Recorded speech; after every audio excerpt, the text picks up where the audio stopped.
நம் தேவன் நல்லவர். அல்ல எது நடந்தாலும் என்ன நடந்தாலும் நீங்கள் அவரை சார்ந்திருப்பது ரொம்ப ரொம்ப அவசியம்.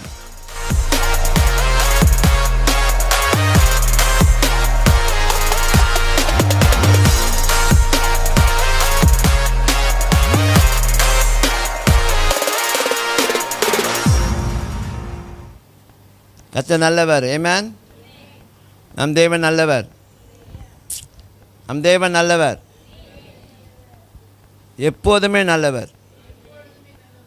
சரியா? நம் தேவன் நல்லவர். ஹலோ, உங்கள்கிட்ட தான் பேசிகிட்டு இருக்கேன்.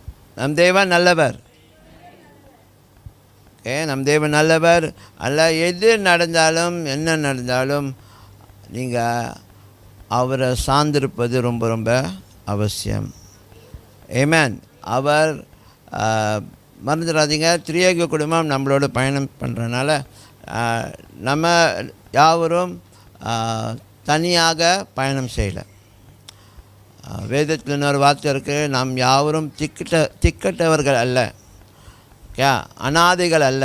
நாம் ஒரு குடும்பத்தோடு கூட இணைக்கப்பட்டிருக்கிறோம். அது திரியேக குடும்பம், பிதா குமாரன் பரிசுத்தாவி என்ற குடும்பத்துக்குள்ளே நாம் இணைக்கப்பட்டிருக்கிறோம். ஆகையால் அந்த குடும்பத்துக்குள்ளே நீங்கள் தங்கியிருக்கிறது நிஜம், அந்த குடும்பத்தோடு கூட இணைக்கப்பட்டது நிஜம், அந்த குடும்பத்தோடு கூட நீங்கள் பயணம் பண்ணுறது நிஜம்.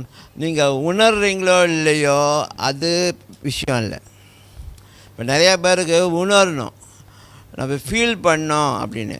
ஓகே, சில நாளில் ப்ரெசன்ஸ் ஆஃப் காட், தேவனுடைய பிரசனம் என்னது உணர முடியாத மாதிரியே இருக்கும். அப்போ தான் நம்ம யோசிப்போம், நான் ஆண்டவர் நம்ம கூட இருக்கிறாரா, என்ன ஒரு ஃபீலும் இல்லை அப்படின்னு. இல்லை இல்லை இல்லை இல்லை, நீங்கள் உணர்றீங்களோ இல்லையோ அவர் உங்கள் கூட தான் இருக்கிறார். நீங்கள் உணர்றீங்களோ இல்லையோ அவங்க திரியேக குடும்பம் உங்கள் கூட தான் இருக்காங்க, உங்கள் கூட தான் பயணம் பண்ணுறாங்க, உங்களுக்கு செய்ய வேண்டிய வேலைலாம் செஞ்சுக்கிட்டு தான் இருக்காங்க. அது பாட்டுக்கு நடந்துக்கிட்டே தான் இருக்கும்.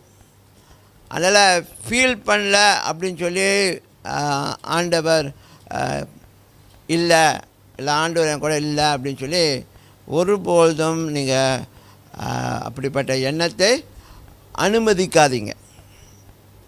Don't allow that kind of thinking or thoughts to come to you to disturb you.